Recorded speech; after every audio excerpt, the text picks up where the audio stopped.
At least mock test क्या करें। और मॉक टेस्ट में मैंने देखा है कि काफी क्वेश्चन है जो फ्रीक्वेंटली मिस्ड है। तो हमारे पास उसमें ये सॉफ्ट में गूगल फॉर्म में करने की टेस्ट बनाने में, ताकि ये हमें जो है काफी टाइम भी लगता है उसमें बनाने में।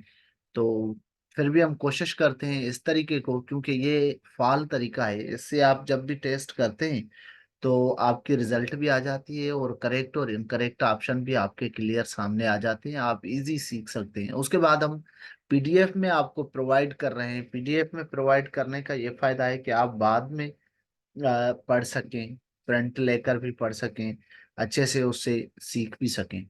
और हम एक और चीज भी ऐड करेंगे। पहले जो जीरो मॉक टेस्ट जिसको हमने नाम दिया था, जो हमारे एक क्लास के बाद हुआ, तो उसमें नहीं किया, मगर मैं आज इसके बनाऊंगा। तो कल हम कोशिश करेंगे कि दूसरा लेक्चर भी करें।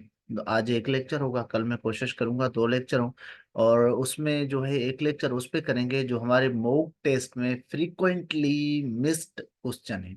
फ्रीक्वेंटली मिस्ड का हमारे पास ऑप्शन उसमें आ जाता है कि कौन सा सवाल जो है कितने बंदों ने सही किया है और कितनों ने गलत किया है। ये उसमें ऑप्शन आ जाता है। तो ये एक अच्छी पॉइंट होती है उसमें।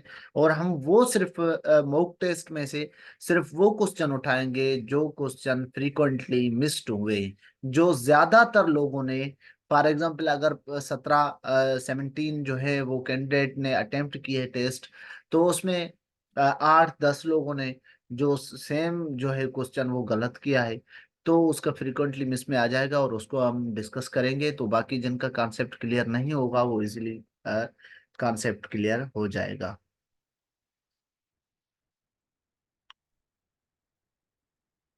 कुछ जो है कैंडिडेट उनका रिजल्ट काफी बेहतर है। जो आपका स्कोर इसमें मॉक टेस्ट में 70 या 70 से अब आना चाहिए। 60+ तो एनी हाउ होना चाहिए। 60+ है आपका स्कोर, इट मीन्स आप इंटरव्यू के लिए शॉर्ट लिस्ट हो जाएंगे। तो इसलिए कोशिश करें, आराम से बैठ के सुकून से जो है वो टेस्ट सॉल्व करें। और वो टेस्ट सॉल्व करने के बाद जब हम पीडीएफ भेजते हैं तो उसको जरूर पढ़ें और मिस्ड क्वेश्चन पे भी। चलें हम आज के इसका स्टार्ट करते हैं। तो हमारे पास पेपर है 2017 का। 2017 के उसमें हमने फर्स्ट लेक्चर किया था।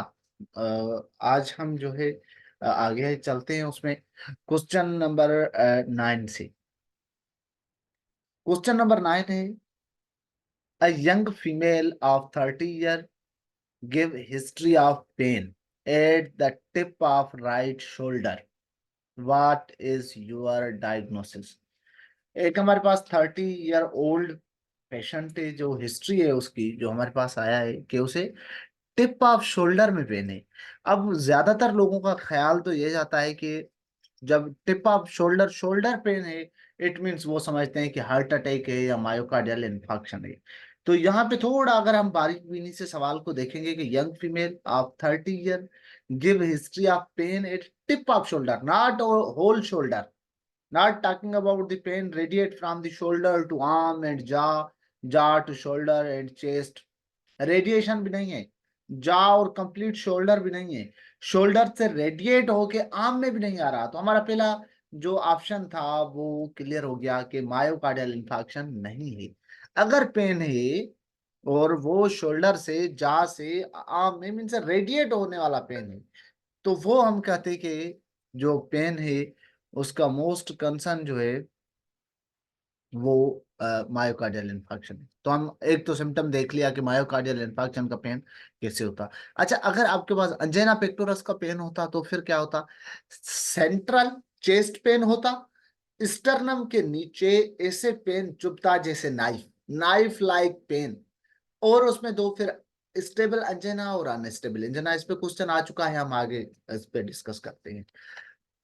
तो उसके बाद हमारे पास ऑप्शन है ओस्टियो आर्थराइटिस। ओस्टियो आर्थराइटिस जो है, आर्थराइटिस की ज्वाइंट की जो है, ज्वाइंट में पेन होता है। और कौन सा पेन? बोन की वजह से हो, ज्वाइंट की वजह से ना हो। तो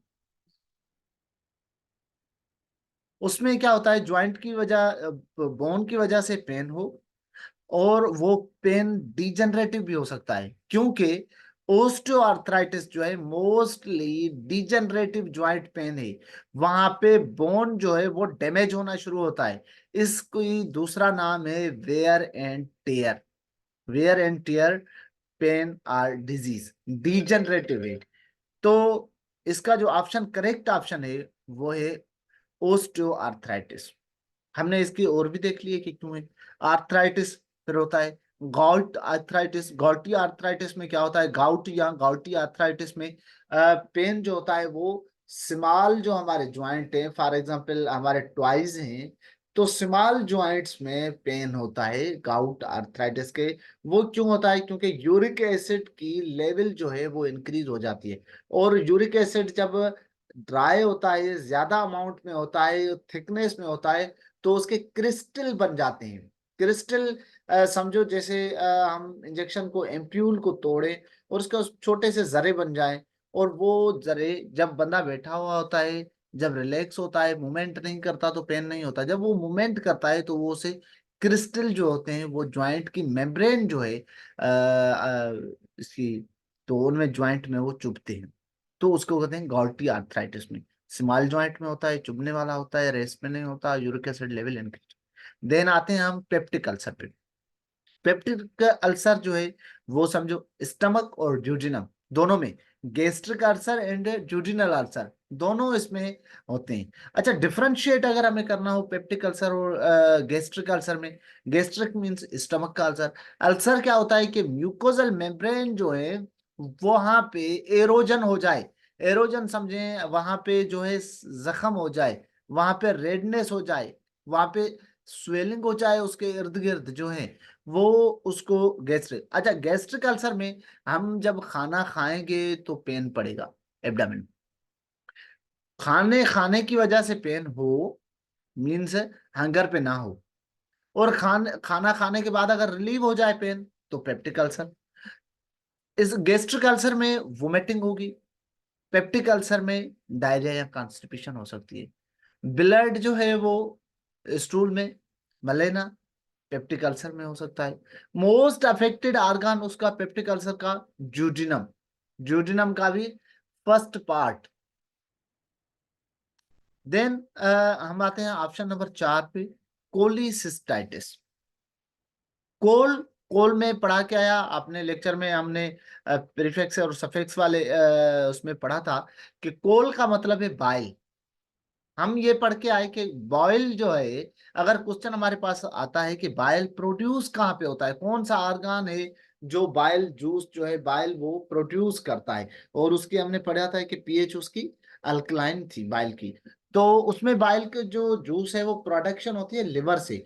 फिर वहां पे बाइल डक्ट जो है लिवर से, हेपाटिक बाइल डक्ट वो लेकर आएगी कहाँ पे, गाल ब्लेडर तक। Gall bladder is storage for bile, not production.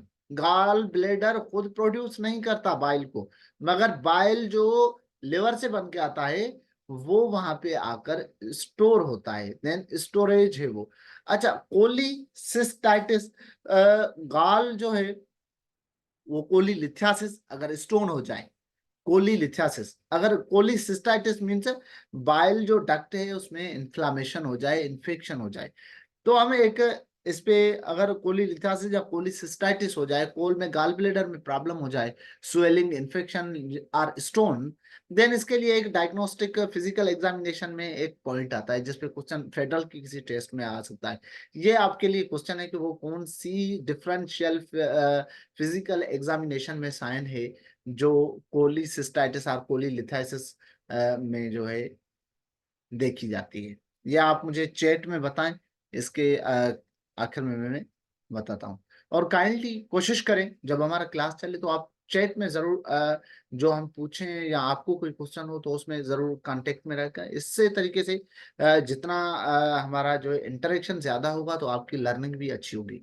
Then cholelithiasis means stone, cholecystitis means जो है cholangitis. Cholangitis means bile duct just, not a bile pouch, then a hepatic bile duct, cholangitis means bile duct जो है, जो कि आकर फिर pancreatic duct आएगी और वो मिलके कॉमन बाइल डक्ट बनाएंगे, और एम्प्यूला जो है जाकर उसमें एंट्रम ऑफ इंटेस्टाइन जो है वो जोजिनम, वहां पे आ जाएंगे सारे जूसेस डाइजेशन के लिए। तो कोलिसिस्टाइटिस, कोलिंजाइटिस, कोलिलिथियासिस। मैंने पूछा सवाल कि वो कौन सी फिजिकल एग्जामिनेशन में डिफरेंशियल डायग्नोसिस की साइन है जो हम पेशेंट में फिजिकल एग्जामिनेशन में देखते हैं, कोलिलिथियासिस हो या कोलिसिस्टाइटिस हो उसमें। वो होती है आप लोगों का किसी का भी जवाब नहीं आया, देन मैं बताता हूँ। वो होती है मर्फी साइन। मर्फी साइन क्या होती है? मर्फी साइन में हम जो है पेशेंट जो होता है उसके जो हाइपोकॉन्ड्रिक रीजन है, राइट हाइपोकॉन्ड्रिक कहाँ है? Gall bladder, right hypochondriac region. मैं क्वेश्चन जो है देकर आया हूँ, शायद किसी डेली टेस्ट में या फिर मॉक टेस्ट में क्वेश्चन था, मुझे अभी क्लियर नहीं है कहाँ पे था। ओके, शाजिया नहीं पता सर, आप मैं बता रहा हूँ। मर्फी साइन नोट कर ले। मर्फी साइन जो है वो होती है, हम देखते हैं फिजिकल एग्जामिनेशन में right hypochondriac region. Right hypochondriac region में लिवर भी होता है, गॉल ब्लैडर भी होता है, ठीक है। तो उसमें हम क्या कहते हैं, mid line of axilla, mid line of axilla से आके हाइपोकॉन्ड्रिक रीजन की मिड लाइन ऑफ एक्सिला पे थंब से प्रेस करते हैं और पेशेंट को कहते हैं कि डीप ब्रीथ करो। तो जब वो इंस्पायरेशन करता है, इंस्पायरेशन में क्या होता है कि उसमें डायफ्राम पे प्रेशर पड़ता है, तो उसमें प्रोटीन जो है प्रेशर पड़ता है। तो जैसे हम थंब का प्रेशर दिए हुए हैं और पेशेंट इंस्पायरेशन करेगा, तो वहां पे उसको ऐसे लगेगा चुभ रहा है या पेन हो रहा है, वहां पे जहां पे उसका थंब रखा हुआ है। It means it is a sign of cholelithiasis और cholecystitis. That sign are scientist, ये जिसने मर्फी साइन दी थी, टेंडरनेस नहीं, टेंडरनेस नहीं, तो वो उसको कहते हैं मर्फीज साइन। ऐसे मुख्तलिफ साइन है, हम डिस्कस करते रहेंगे। तो जहाँ पे कोल की बात आई, तो इस साइड में हमने अगर myocardial infarction, cholelithiasis, peptic ulcer, osteoarthritis, SPSC जिस तरीके से क्वेश्चन देती है, अगर इस तरीके से आ जाए तो आप इजीली अंडरस्टैंड करके सॉल्व कर सकेंगे। देन हमारे पास क्वेश्चन नंबर 10 है, all are contaminated water borne diseases except. सारी जो डिजीजेज हैं वो वाटर बॉर्नी डिजीजेज हैं, मगर एक जो है वो नहीं है। तो आइए हम देखें कौन सी नहीं है, क्योंकि हम पढ़ के आए पिछले लेक्चर में अमेबियासिस पे, बेसिलरी डाइसेंट्री पे, हेपेटाइटिस पे हमने डीप डिस्कशन की। हेपेटाइटिस ए जो थी वो कंटामिनेटेड वाटर और उसके वजह से, फूड की वजह से, बी और सी जो थी और डी जो थी वो ट्रांसमिट हो रही थी पोटेंशियल पेरेंट्रल बिलड और बॉडी सिक्रेशंस के रूट से। और हेपेटाइटिस ई और ए जो है वो, उसका जो रूट ऑफ ट्रांसमिशन था वो फीको ओरल मींस कंटामिनेटेड वाटर का। अमेबियासिस को हम पढ़ के आए कि अमेबियासिस जो है अमेबा की वजह से होती है, और अमेबिक डाइसेंट्री हम उसे कहते हैं। डाइसेंट्री किसे कहते हैं? जब लूज वाटरी मोशन हो और वो उनके साथ ब्लड हो, तो उसे हम जो है डाइसेंट्री कहते हैं। तो और हम देख के आए बेसिलरी डाइसेंट्री। बेसिलरी डाइसेंट्री का दूसरा नाम हम डिस्कस कर आए थे शजेला। उसका पैथोजन, जो पैथोजेनिक ऑर्गेनिज्म था, उस पे क्वेश्चन आ चुका था हमारे पास पास पेपर पे, हमने जिस पे डिस्कस किया था, शजेलोसिस। शजेला जो है एक बैक्टीरिया है, type one of the type of bacteria that cause bacillary dysentery और शजेलरी और शजेलोसिस डाइसेंट्री। तो ये भी बैक्टीरियल डिजीज है। अमेबिया और अमेबियासिस जो है, अमेबिक डाइसेंट्री, ये हमारी प्रोटोजोअल डिजीज है। तो उसके बाद हेपेटाइटिस, हेपेटाइटिस वायरल डिजीज है, और आरएनए वायरस जो है वो सारे आरएनए वायरस हैं, सिर्फ हेपेटाइटिस बी डीएनए वायरस पे, इस पे क्वेश्चन आ चुका था कि कौन सी हेपेटाइटिस की वैक्सीन से। तो वैक्सीन जो है हमारे पास जो ऑप्शन था यहाँ पे, जो वर्ल्ड स्टैंडर्ड का, तो एक ही भी दुनिया में वैक्सीन डेवलप हो चुकी है, मगर हमारे पास नहीं है, और बी की भी वैक्सीन है। तो हमारा ए और बी जो था, हेपेटाइटिस ए और बी का ऑप्शन करेक्ट था। और हेपेटाइटिस बी का जो वायरस है वो डीएनए वायरस है, बाकी सबके आरएनए वायरस है। रूट भी हम डिस्कस कर आए थे। देन हमारे पास ऑप्शन है ग्लूकोज इंटॉलरेंस, क्योंकि हम देखेंगे bacillary dysentery, amoebic dysentery, hepatitis A और ई, ये सारे जो होते हैं कंटामिनेटेड फूड एंड वाटर से होते हैं, मींस इनका रूट ऑफ ट्रांसमिशन जो है वो फीको ओरल रूट, किसी ना किसी तरीके से इंजेक्शन होके वो हमारे जिस्म में दाखिल होते हैं। तो उसके बाद हम देखें glucose tolerance, what is glucose tolerance, GTT, glucose tolerance test, GTT। उसके बाद होता है एक्सरसाइज टॉलरेंस टेस्ट, वो हम कार्डियक पेशेंट में करवाते हैं, ETT। ईटीटी से तो इंडोट्रेक्युलर ट्यूब भी आता है, ठीक है। अगर आपके पास अगर किसी डायग्नोस्टिक टेस्ट की आ जाए, ETT is the diagnostic test for the exercise tolerance test for cardiac patient and glucose tolerance test for the diabetic patient. Diabetes को कंफर्म करने के लिए ग्लूकोज टॉलरेंस टेस्ट की जाती है। इसमें क्या होता है, 75 ग्राम ग्लूकोज और वो डिजोल्व किया जाता है 250 ml एक पाव या एक पाव से ज्यादा पानी में। तो उसको डाइल्यूट करके 75 ग्राम ग्लूकोज उसमें डाइल्यूट करके वाटर में, और उसको क्लाइंट को पिलाएंगे। उसके बाद 1 ओवर, 2 ओवर, देन 3 ओवर। तो 3 आवर्स तक हम पॉसिबिलिटी है, या 2 आवर्स में उसके हम 2 to 3 जो है ग्लूकोज की सैंपलिंग करेंगे ग्लूकोमीटर पे।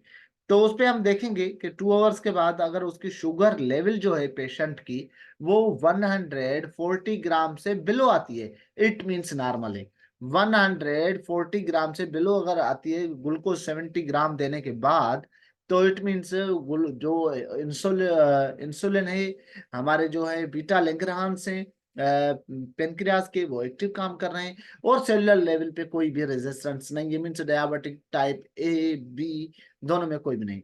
देन हमारे पास अगर रिजल्ट 2 घंटे के बाद 140 से अबो 199 तक mg/डेसीलीटर तक आती है, तो हम उसको इंडिकेट करेंगे कि प्री डायबिटिक, मीन्स इसको पॉसिबिलिटी है कि डायबिटिक हो सकती है। इसलिए हम पेशेंट को कहेंगे कि आप जो है डाइट और एक्सरसाइज पे काम करें, एक्सरसाइज करें और डाइट प्लान पे।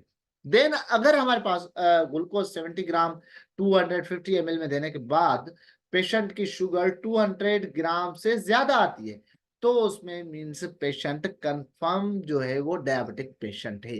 तो GTT का जो ऑप्शन है वो करेक्ट ऑप्शन है, वो food and contaminated water borne disease नहीं है। देन हम आते हैं नेक्स्ट पे, question number 11। Faiz Mahal is located in,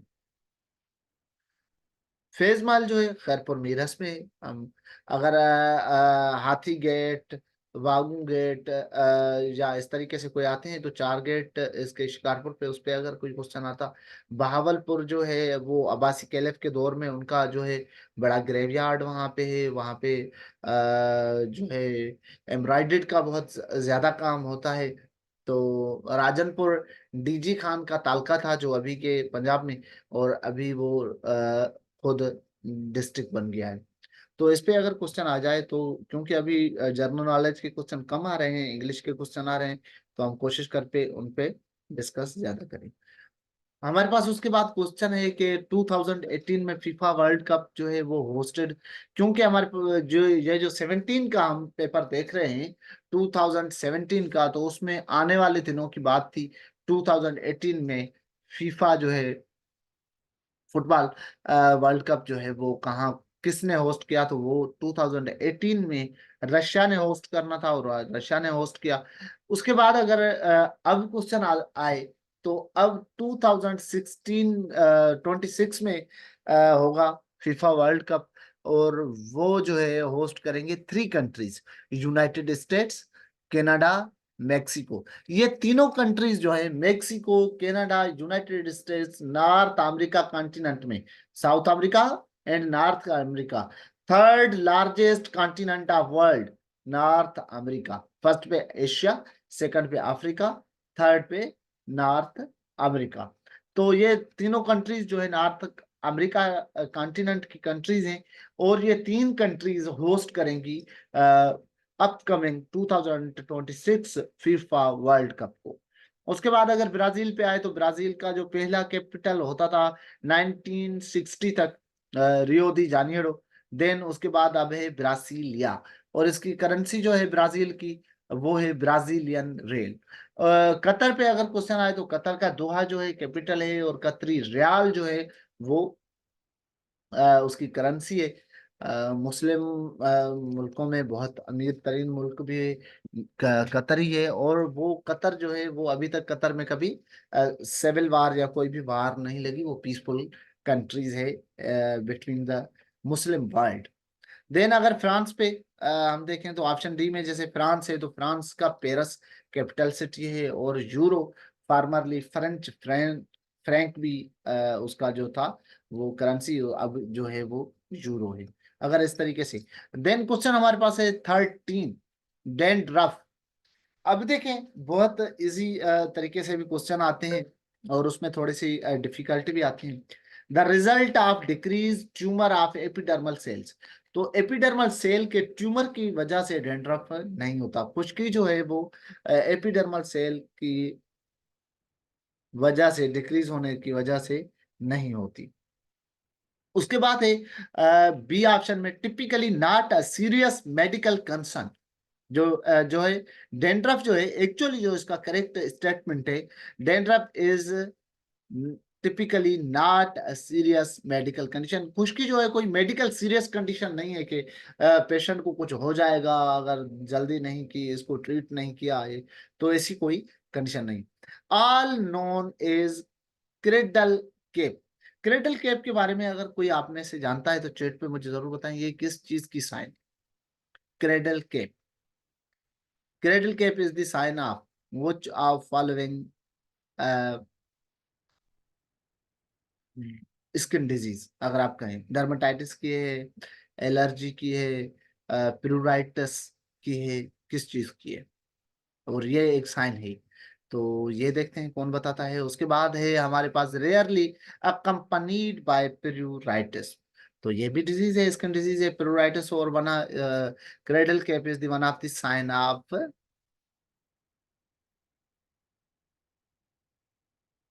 scalp. Scalp में भी क्रेडल केप होते हैं, यू आर राइट, डेंड्रफ होता है स्काल्प में। डैंड्रफ जब स्काल्प का जो क्यूअर जिसमें होता है, तो उसमें डैंड्रफ जो है स्काल्प में होता है। क्रेडल केप जो है वो साइन है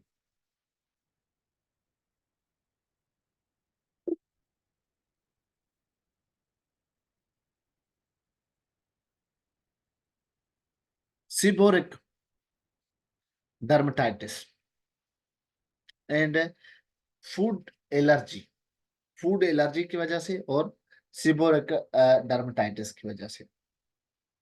नॉन कंटाजियस होती है सीबोरिक जो है डर्मेटाइटिस।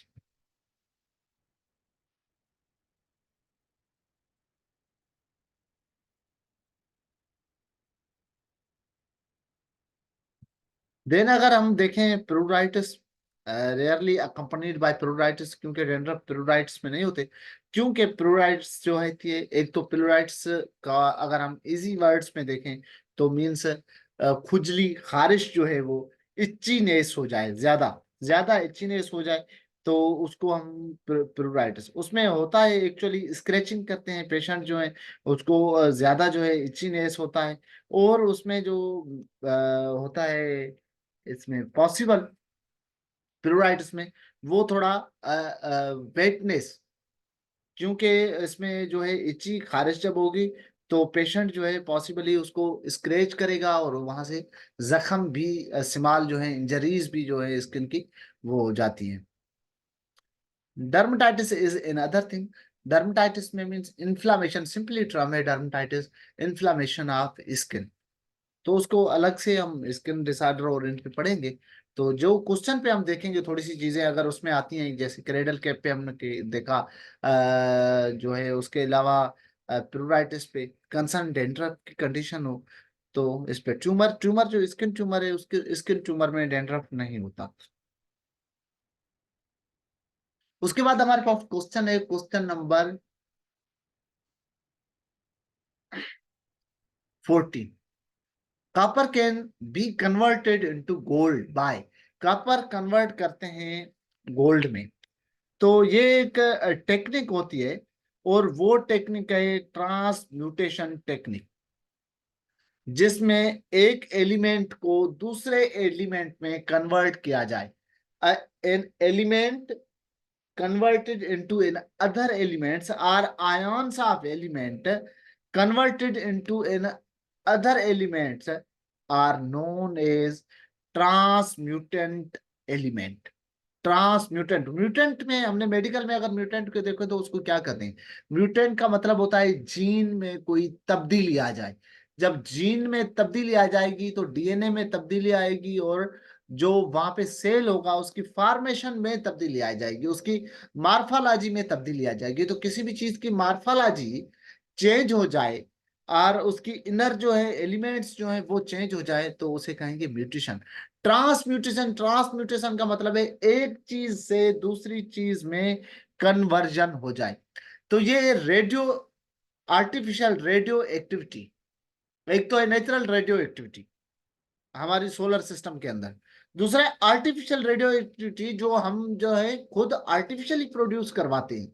तो उसमें क्या करते हैं, कॉपर को कन्वर्ट करते हैं, ट्रांसम्यूटेंट करते हैं इनटू द गोल्ड।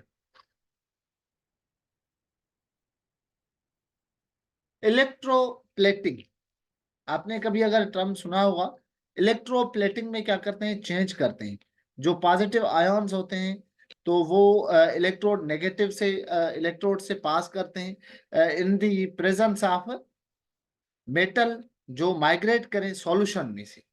कहां से, ऐसे मेटल जो उनको क्रॉस करवाया जाता है। अगर इसके डीप में हम जाएंगे तो एक ये फिजिक्स की फिर वो हो जाएगी। केमिकल रिएक्शंस, बहुत सारे केमिकल रिएक्शंस जो हैं वो होते हैं, मुख्तलिफ प्रोसेस में केमिकल रिएक्शंस होते हैं। तो इसमें जो करेक्ट ऑप्शन है वो आर्टिफिशियल रेडियो एक्टिविटी। देन हमारे पास क्वेश्चन है, what intervention is the best to relieve constipation during pregnancy. वो कौन सी इंटरवेंशन हमें लेनी है जो प्रेगनेंसी के दौरान जो है कॉन्स्टिपेशन को रिलीव कर सके। तो इसमें जो करेक्ट है ऑप्शन वो है ए। जब प्रेगनेंसी होती है तो डॉक्टर जो है वो सजेस्ट करते हैं प्रेग्नेंट लेडी को कि वो कॉन्स्टिपेशन को रिलीव करने के लिए फ्रूट्स और वेजिटेबल का यूज करें। वाई, इस पे और भी क्वेश्चन आ चुका है फेडरल के एक टेस्ट में कि कॉन्स्टिपेशन हो तो उसको रिलीव करने के लिए क्या। तो वहां पे ऑप्शन फ्रूट और वेजिटेबल तो नहीं है, मगर वहां पे ऑप्शन था कि फाइबर डाइट्स। उस वहां पे डाइट थी, fat diet, protein diet, carbohydrate diet और फाइबर डाइट। तो fiber diet is the best technique or intervention to relieve the constipation either during pregnancy or without pregnancy। Specially pregnancy में fibre diet का बहुत role होता है, क्योंकि जब uterus बढ़ता जाएगा, बच्चा उसमें बढ़ता जाएगा, तो इंटेस्टाइन और स्टमक का स्पेस कम होता जाएगा और एब्जॉर्प्शन रेट जो है वो इंक्रीज हो जाएगा। जब एब्जॉर्प्शन रेट इंक्रीज हो जाएगा तो अल्टीमेटली कॉन्स्टिपेशन होना शुरू हो जाती है। तो इसलिए वुमेन में, प्रेग्नेंट लेडी में consumption of fruits and vegetable, it means consumption of fibre diet. Taking a mild over the counter laxative, laxative दवाई लेती रहे कॉन्स्टिपेशन को रिलीव करने के लिए, नहीं, क्योंकि ये इंटरवेंशन नहीं है, ये क्योर है। Laying flat on back when sleeping, जब सोना है तो सीधा फ्लैट सोना है, नहीं, ये टेक्निक भी कोई रिलायबल नहीं है कि प्रेगनेंसी को रिलीव कर सकें कॉन्स्टिपेशन को। During reduction of iron intake by half और मोर, आयरन का इंटेक जो है आप कम कर दें, अगर आयरन का इंटेक कम कर देंगे तो एचपी जो है वो लो हो जाएगी। इसलिए इसका करेक्ट जो है वो फाइबर डाइट और फ्रूट एंड वेजिटेबल। देन हमारे पास क्वेश्चन नंबर 16,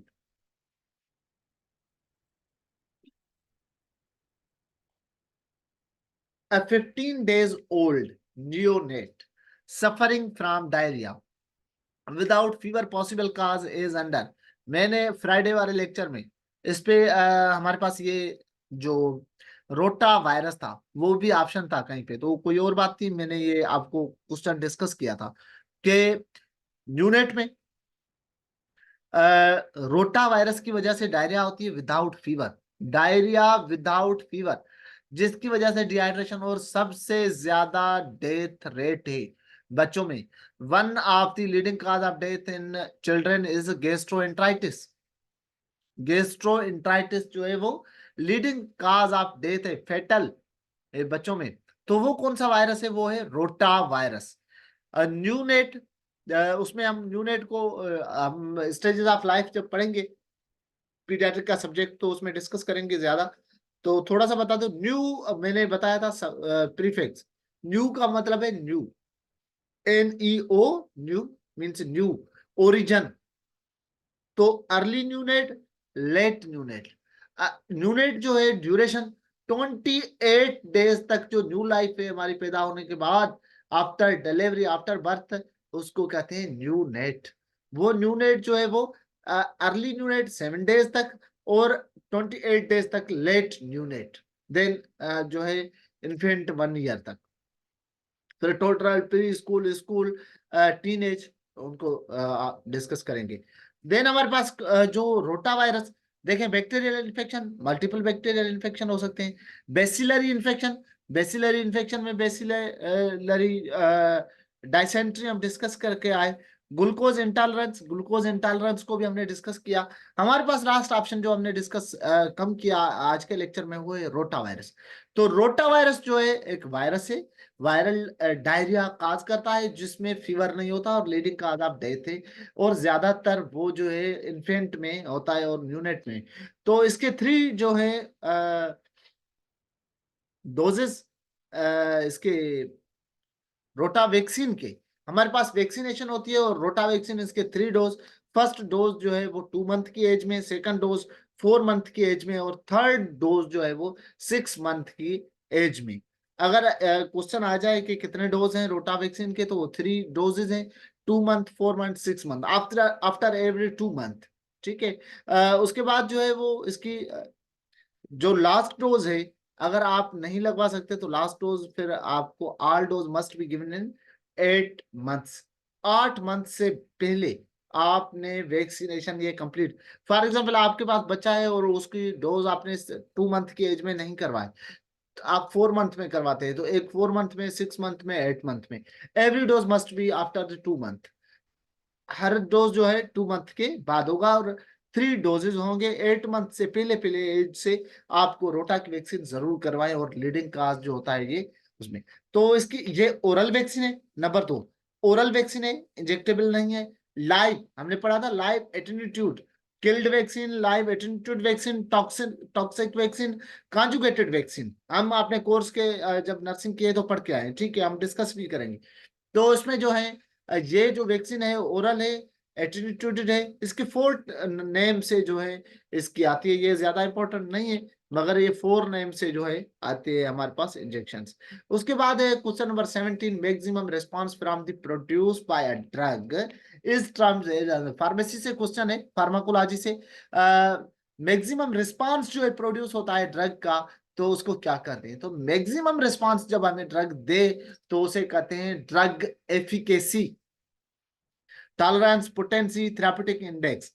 तो इसका जो मैक्सिमम हमें रिस्पांस ड्रग का मिले, तो उसे कहते हैं एफिकेसी ऑफ ड्रग, या ड्रग एफिकेसी। ड्रग जो है मैक्सिमम इफेक्ट प्रोड्यूस करे, इफेक्टिवनेस जो है वो प्रोड्यूस करे, डिजायर रिजल्ट हमें मिल जाए, तो उसे कहते हैं ड्रग एफिकेसी। उसके बाद है पोटेंसी। पोटेंसी एक्चुअली स्ट्रेंथ है, ड्रग की स्ट्रेंथ। एज यूजुअल जो हमें लिमिटेड में, मिलीग्राम में, ग्राम में ड्रग मिलती है, उसे हम कहते हैं पोटेंसी ऑफ ड्रग। और वो हम डोज फिर कितने ग्राम में देते हैं और उसका इफेक्ट कितना आएगा, इस चीज को कहेंगे पोटेंसी। देन थेराप्यूटिक इंडेक्स क्या होती है? थेराप्यूटिक जो इंडेक्स है TI, वो मेडिसिन जो होती है अपना इफेक्ट दिखाए without producing adverse effect, complication, side effect के बजाय वो उसके ना हो, उसमें सिर्फ हमें अपना इफेक्ट दिखाए ड्रग, और उनकी जो है अनअसेप्टेबल एडवर्स इफेक्ट कोई ना हो, तो इस कंडीशन को, इसको टर्म करेंगे थेराप्यूटिक इंडेक्स ऑफ ड्रग। उसके बाद हमारे पास क्वेश्चन नंबर 18 है, the blood vessels that bring the blood to the atrium. अब हमें पता है कि inferior vena cava and superior vena cava, means vena cava जो है वो ब्लड वापस लेकर आते हैं हार्ट में। हार्ट की किसमें? राइट एट्रियम में। राइट एट्रियम से फिर जो है वाल, ट्राइकस्प्ड वाल से, राइट एट्रियम से ब्लड जाएगा राइट वेंट्रिकल, राइट वेंट्रिकल से blood pulmonary vein to pulmonary sorry artery, to pulmonary artery blood लेकर जाएंगी लंग्स के पास प्यूरिफिकेशन के लिए। जब वहां पे ब्लड प्यूरिफाई हो जाएगा तो blood to four pulmonary, to जो है वीन एक लंग्स से, फोर पल्मोनरी वीन ब्लड फिर वापस लेकर आएंगी कहां पे, लेफ्ट एट्रियम में। लेफ्ट एट्रियम से मिट्रल वाल से ब्लड जाएगा कहां, लेफ्ट वेंट्रिकल में। माइट्रल वाल से कहां जाएगा, लेफ्ट वेंट्रिकल, और लेफ्ट वेंट्रिकल से फिर एरोटिक वाल से ब्लड गुजर के aorta, aorta is the largest artery और वो डिस्ट्रीब्यूटर आर्टरी है, ऑक्सीजनेटेड ब्लड कैरी करती है, डिस्ट्रीब्यूट करती है पूरी बॉडी को।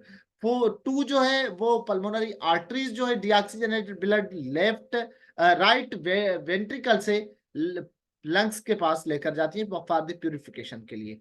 इसमें ट्राइकस्प्ट वाल, पल्मोनरी वाल, माइट्रल वाल, एरोटिक वाल, इनको आप देख लें, याद कर लें। और जो ब्लड का फ्लो है वो अपर पार्ट जो है वो रिसीविंग चेंबर से हार्ट के एट्रियम, और लोअर पार्ट जो है वो डिस्ट्रीब्यूटर। कोरोनरी आर्टरी सप्लाई करती है हार्ट को, पल्मोनरी वीन लंग्स से हार्ट तक ब्लड लेकर आते हैं। तो उसके बाद हमारे पास लास्ट क्वेश्चन है आज का, which one of following condition is caused by elevated intraocular pressure। Intraocular pressure पे इस पे क्वेश्चन आ चुका है पहले भी, 2019 के पेपर में हमने डिस्कस किया था इसको डिटेल से, कि ग्लाइकोमा में क्या होता है, इंट्राओक्यूलर प्रेशर जो है वो बढ़ जाता है, जिसकी वजह से ऑप्टिक नर्व जो है वो डैमेज हो जाती है। नॉर्मल जो है इंट्राओक्यूलर प्रेशर जो है हमारा 10 टू या 20 से जो है बिटवीन होता है, रेंज करता है 10 टू 11 टू 21 तक आप इसे कंसिडर कर सकते हैं। उसके बाद केटार्क्ट, केटारेक्ट जो है world leading cause of blindness, WHO की रिपोर्ट है, उसमें लेंस जो है वो धुंधले हो जाते हैं। स्ट्रेप्स मस, स्ट्रेप्स मस में क्या होती है, जो हमारे पास आई बॉल है वो क्रॉस्ड आई होगा, हाइपरट्रोपिया